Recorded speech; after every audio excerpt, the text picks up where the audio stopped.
Il personale intervenuto per una emergenza diventa bersaglio di una violenta aggressione. Ennesimo brutto episodio contro agenti di polizia locale e sanitari colpevoli di essere intervenuti per soccorrere una tossicodipendente di 37 anni in preda ad una crisi probabilmente derivata da abuso di stupefacenti. È accaduto domenica sera, poco prima delle 23, lungo strada Marosticana.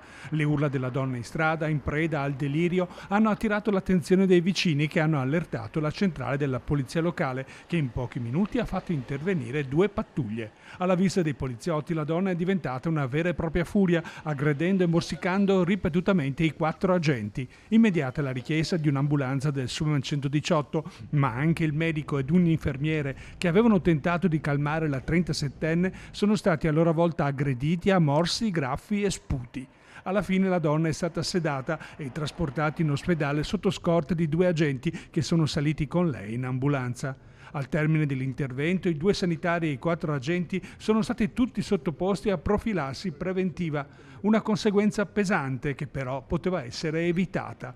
Per questo oggi monta la polemica in città. Se gli agenti di polizia locale fossero stati provvisti di taser, l'esagitata poteva essere messa immediatamente in condizione di non nuocere a nessuno, senza particolari conseguenze. Innanzitutto vogliamo esprimere la nostra massima solidarietà agli agenti della Polizia Locale di Vicenza feriti.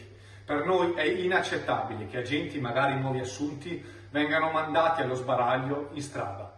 È inaccettabile che siano costretti a una profilassi medica e a vivere nella paura, perché un'amministrazione comunale non riesce a garantirgli il minimo di formazione adeguata delle tecniche operative su strada, visto che l'ultimo aggiornamento delle tecniche operative risale a circa 1 anno e mezzo fa. Una mancanza sottolineata dal sindacato e dalle forze politiche di opposizione che avevano chiesto di avviare la sperimentazione nell'uso della pistola elettrica anche da parte degli agenti di polizia locale, una proposta che invece l'amministrazione comunale aveva deciso di respingere.